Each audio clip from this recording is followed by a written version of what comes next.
పెద్దలారా మిత్రులారా అందరికీ నమస్తే. నేను గరిడేపల్లి సత్యనారాయణ.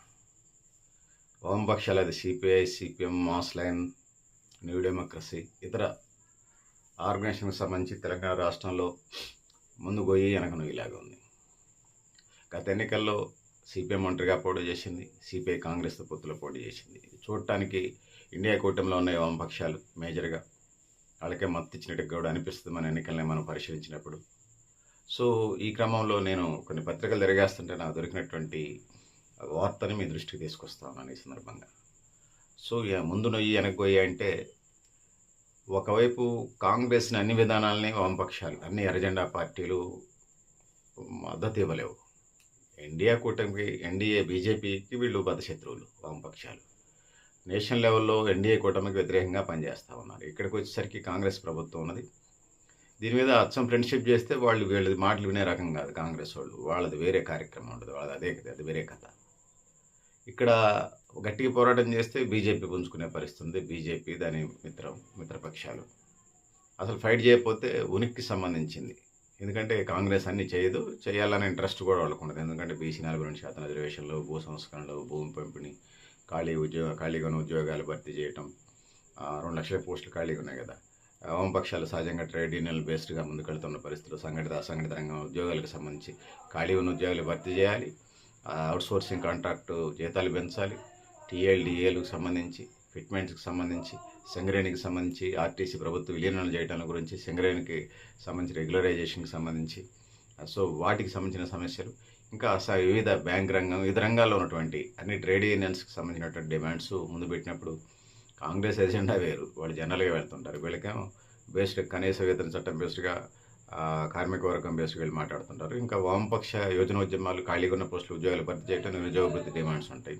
అక్కడ మాకు బడ్జెట్ లేదని వాళ్ళు కూడా చేస్తున్నారు. ఖాళీ పోస్టులు భర్తీ చేయడం సంగతి కాకుండా మళ్ళీ నిరుద్యోగ భృతి అంటున్నారు. కాబట్టి వీళ్ళతోనే అంటే వామపక్షాలతో ఎలా ఉండాలో కాంగ్రెస్ బాగా తెలుస్తుంది. ఎందుకంటే రాష్ట్రంలో, దేశంలో వాళ్ళు ఆ జర్నీని చేశారు, అనుభవించారు కాబట్టి.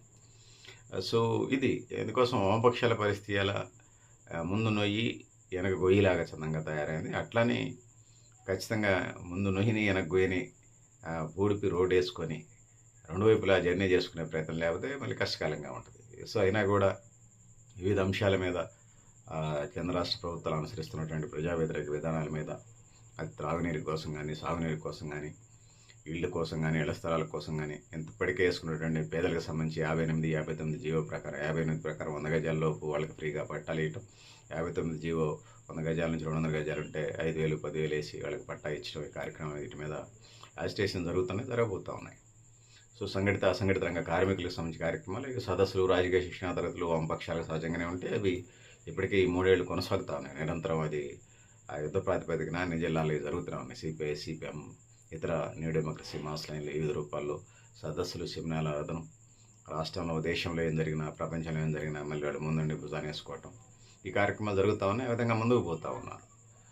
సో ఏది ఏమైనా 2028 అసెంబ్లీ ఎన్నికలు, ఒకవేళ వన్ నేషన్ వన్ ఎలక్షన్ అంటే 2029 జరుగుతాయి. సరే 2028 2029 ఏది జరిగినా కూడా మరి ఇక్కడ కాంగ్రెస్తోని అండగాగి వాళ్ళని భుజాన్ని వేసుకొని మోస్తే అచ్చం నడిచే పరిస్థితి లేదు. ఎందుకంటే వాళ్ళు చివరిదాకా టికెట్ల పంపిణీ చేయకుండా అసలు కమ్యూనిస్ట్ శ్రేణుల్ని నిరాశ నిస్పృహలు నెట్టేస్తుంటాయి. సో మరిగా ఇప్పుడు తెలంగాణ రాష్ట్రంలో వామపక్షాలు బీఆర్ఎస్తో పొత్తుకు వెళ్తాయా, కాంగ్రెస్తో పొత్తులో ఉంటాయా చూడాలి. ప్రస్తుతం అయితే వామపక్షాలు కాంగ్రెస్తో జర్నీ చేసినట్టుగా కనిపిస్తూ ఉంటుంది. ఎందుకంటే కేంద్రంలో వాళ్ళ ఫైట్ బీజేపీతో కాబట్టి. మరి వీళ్ళకి రావాల్సిన సీట్లు కాంగ్రెస్ ఇస్తే మరి అన్ని సీట్లు పోయినసారి సిపిఎం ఒక దశలో ఇండివిజువల్కి వెళ్ళి 19 సీట్లకు పోటీ చేసింది, 18 సీట్ల దాకా పోటీ చేసినట్టుంది. సరే గెలుపోవటంలో కమ్యూనిస్టులకి మొత్తం కాదులే, కానీ చట్టసభలో ప్రాతినిధ్యం ఉంటేనే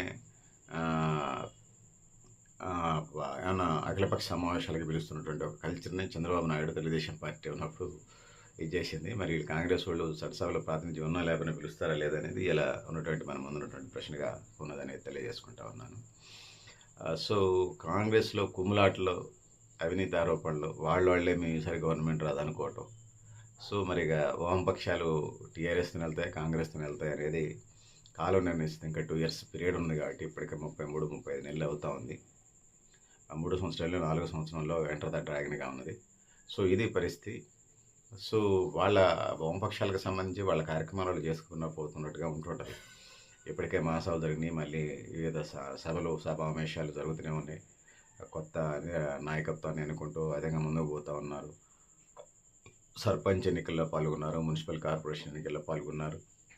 పెండింగ్ ఉన్న ఖమ్మం, వరంగల్, హైదరాబాద్ కార్పొరేషన్ ఎన్నికలకు కూడా రెడీ అవుతున్నారు. ఇప్పటికే ఆ కమిటీలు అవన్నీ రెడీ చేసినట్టుగా మనకి కనపడుతూ ఉంటుంది, వినపడుతూ ఉంటుంది. ఎవరితో పొత్తుకెళ్తారు ఏందనేది వేచి చూడాల్సిన అవసరం అయితే ఉంది.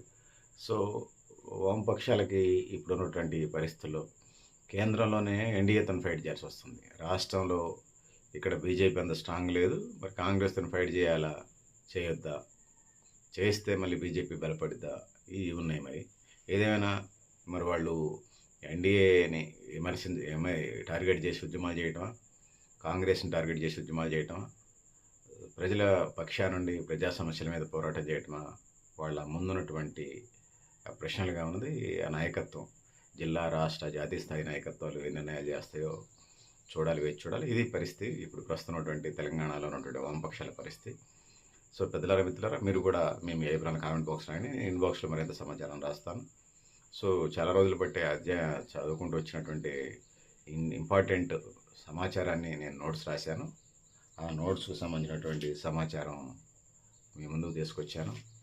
సో ఇది పరిస్థితి. పెద్దలారా, మిత్రులారా, మీరు కూడా మేము ఏ అభిప్రాయాన్ని కామెంట్ బాక్స్ రాయని తెలియజేస్తూ, నేను గరిటేపల్లి సత్యనారాయణ, న్యూ లక్ష్య ఆర్గనైజేషన్. థ్యాంక్ యూ ఉండాలి పెద్దలారా, మిత్రులారా.